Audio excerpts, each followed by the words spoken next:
Kakantahan po natin siya ng isang lively na happy birthday. Are you ready with me? And let's sing. Happy birthday to you.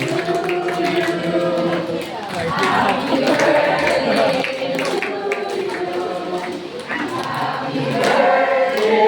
Happy birthday. Happy birthday.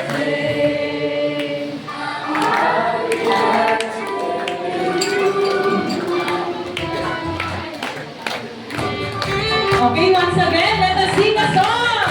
Say happy birthday, happy birthday to you. Happy birthday to you.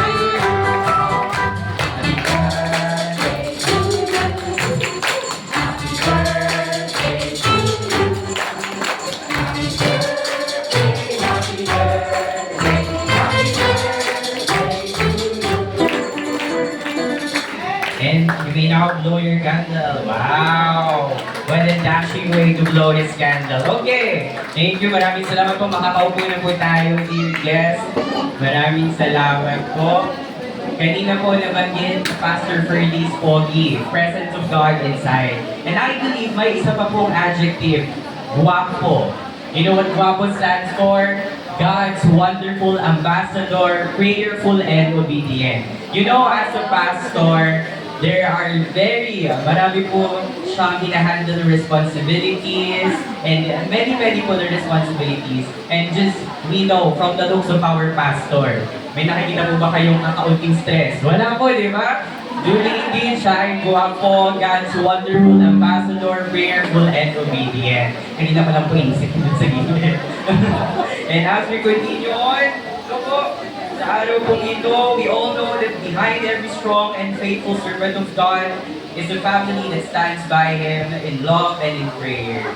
To give their special message, may we now hear from the family of Pastor Ferdy. Sisimulan po natin sa kanya pong beloved wife. Pastor Ferdy is not Pastor Ferdy without Sister Ernie Roque.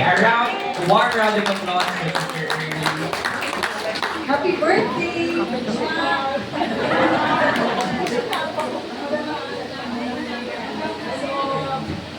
Salamat sa Panginoon na at yung journey ay hirap at malagay. Pero napapasalamat ako sa Lord kasi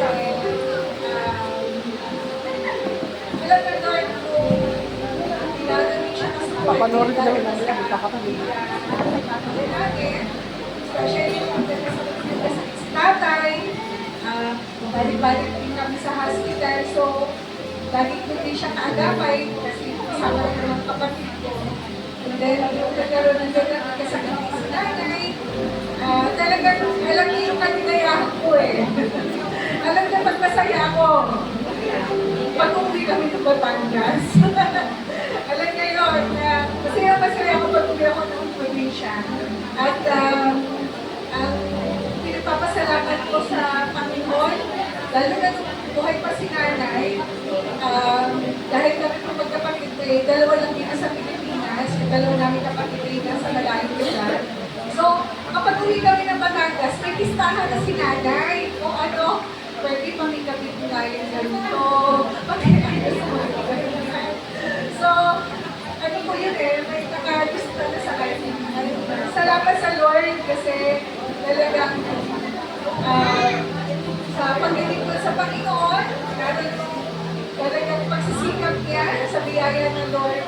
Minsan po, hindi lang ko na siya eh. Sinasabi ko, magpahinga ka naman. Pero sasabihin na po niya, full time ako. Kailangan kong gawin yung pinapagawa niya Lord. Kaya, salamat sa Panginoon sa pagkakataon na makapag-include in this greatest ministry. At yung po kami mag-anak, nagpapasalamat po kami sa pamilya namin. Una-una sa Panginoon, sa mga pamilya namin, kaibigan, sister, mga dating naging kasama sa daddy. Yan, wala yung mga taga-dasi na eh. Sandali lang siya eh. 2 months lang siya doon. Then, sa sila, kasi mga taga-daddy, palakpak na. Kaya sila! Alam mo, sa ating mga taga-Jeff na Elias Pamilya. Salamat sa Panginoon. Ang isa pong bagay na pinakatuwa ko sa kanya, pero tulad ano eh, yung prank jokes.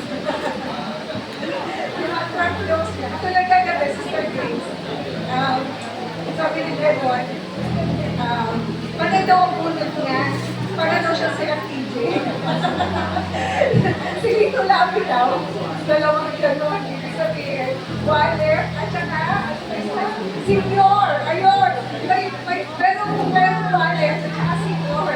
Nung lang ako dati, ano lang ako sa FTJ. So siya, may ano siya dito dati. So, mababaw lang ang kalimayahan ko sa mga trap jokes niya. At nung kami po ay nasa sila, yung isang minute, umiiyak. Sabi niya, mas pura, alis ka na. Sabi niya gano'n, mamimiss ko yung trap jokes ko. So, salamat sa Lord. At na-reach niya yung 60 years old. Salamat po sa inyo lahat. May God be the glory. I love you.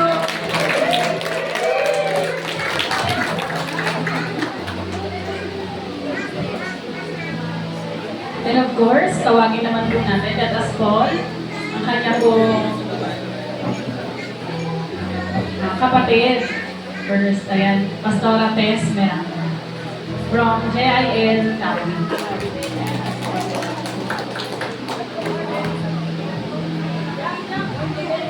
Pwede umiyak, di ba? Pwede umiyak kasi kami po yung close talaga na magkapatid. Actually, nawin niya ako for Christ. So kaya malalim po sa akin ang kuya. Siya po yung nag-share sa akin about kay Jesus. Kaya hindi po naman kami ngayon ng kapatid, pero siya po yung naglapit sa akin sa Panginoon. Kabataan pa lang po kami noon, pinilit niya ako isama sa Bible study sa Amity.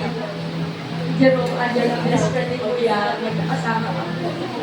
So, pilit akong tumatanggi, ayoko kasi naituro na sa akin ng pamilya ko na mother ko yung religion na meron kami, pero talagang he keeps on, ulit. Talagang pinipilit niya ako sama ka sa akin. Sabi ko, yung dito na lang ako. Kasi alam ko ito na yung tinuro ng mga parents namin. Pero pinilit niya ako talaga. Naalala ko pa yung may nangyari sa akin. Kaya ako sumama sa inyo. May nangyari po sa akin nung kaayaw ko. Kaya sabi ko, sige, hintayin mo ako. Mag-ipis ako, sasama ako sa iyo. Nag-upisa po yun sa Bible study. Sa Amity Marble Supply, sa Supat. And then, hindi ho doon nagtapos, sinama niya ako sa Aurolio. Sa Aurolio po, doon po kami sinasama niya. Kasama po yung kuya ko, nakasama rin. Tapos yung mother ko po, si mama, nakasama na rin po namin doon. Yung mga pamangkin ko, nagbibiyahe po kami simula Paranaque, papunta ng Aurolio. Gabi daw kami umuwi, mga 11. Doon po siya, nagtyaga sa amin. At nakita ko talaga yung pagmamahal niya una sa Lord. Kaya talagang na-transform, sumunod talaga ako. Nakita ko pa paano siya manalangin. One time, naalala ko, kuya, tanda mo, sabi ko, si kuya. Sabi niya, yun, tingnan mo. Nakita ko siya nakadipa. Tanda mo yung kuya, sa kama, nakadipa siya, pag tingin mo ng pinto, nakadipa siya sa kama, nakadipa, nakaganon, nananalangin. Kaya salamat sa Panginoon, bunga niyo po ako. Sa panalangin mo, pasunod sa Panginoon, hindi na wala ng kapuluhan. Ito na po ako sa biyaya at habag ng Diyos. Kapatuloy na naglilingkod kasama mo. Ang panalangin natin sa ating pamilya. Talagang lahat po, madala sa Panginoon. Yung ating namin na panganay, on the way. Kaya sabi ko, sayang yung word kanina hindi narinig. Yung prayer hindi narinig, pero parating po sila. In behalf po ng Roque family at of course si Pastor Dilo Miranda family. Maraming salamat po sa Diyos sa pagmamahal niya kay Kuya. For God's glory po, Kuya. Tanda mo, diba kada lumilipat po kami ng bahay.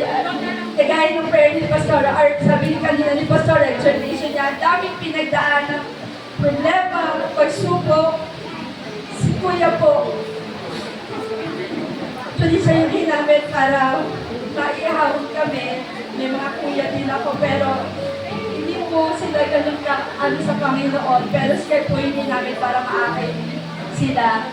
Kaya tanda ko si Kuya po, pag lumipat kami ng bahay, pag kami sulok, Kuya alam mo yung ginagawa mo, pag nakakita siya ng sulok, siya yung tagagawa po ng altar.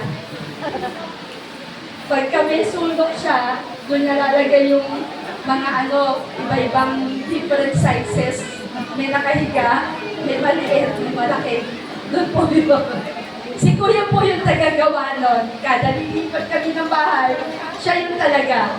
Siya yun. Kaya naman pala talaga close siya sa Lord.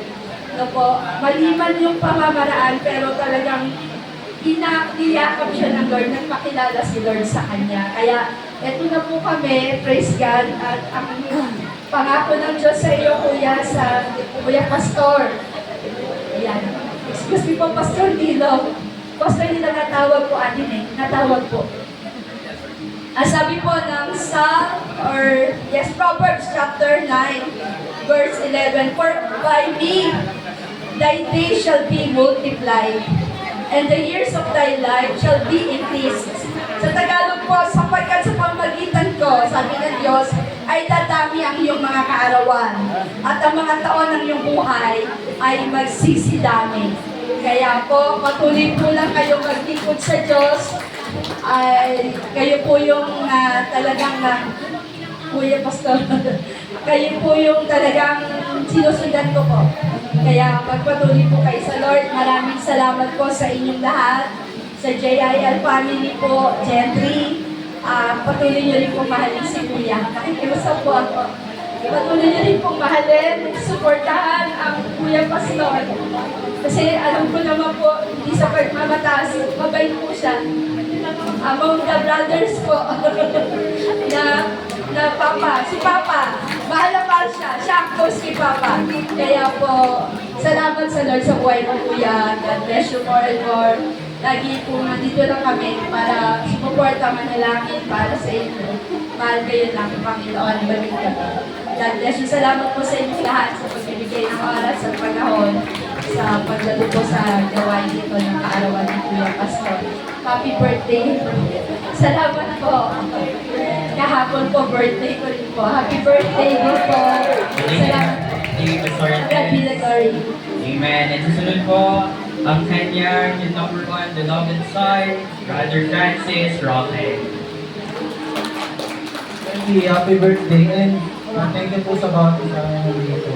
Unally, I'm very thankful sa iyong buhay dahil thank you for guiding me as I grow up and thank you for guiding me to the Lord and then thank you sa inyo ni Mami dahil sobrang supportive mo sa mga bagay na gusto kong gawin.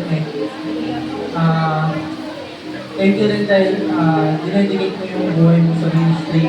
And ang wish ko lang is always persevere in serving the Lord. And nandito lang kami ni Mami palagi nasa likod mo. Happy birthday and I love you.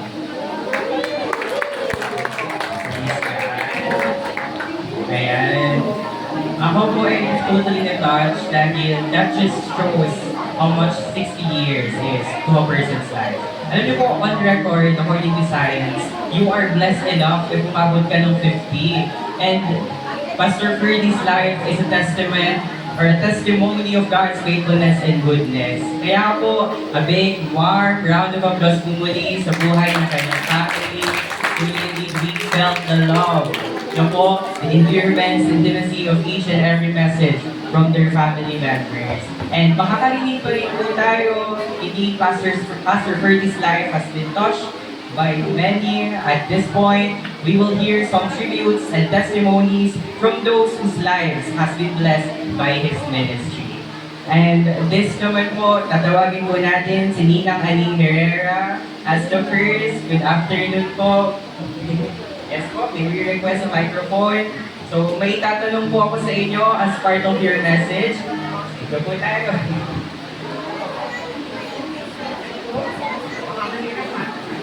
Hindi naman po. Yung po mahirap. So si Ninang Annie po ay mag-share ng kanyang message para po sa ating celebrant, ang ating bangbuwang pastor, with a twist. Ano po? The twist is, may itatanong po ako sa kanya, at yung isasagot niya po ito, doon niya po i-construct yung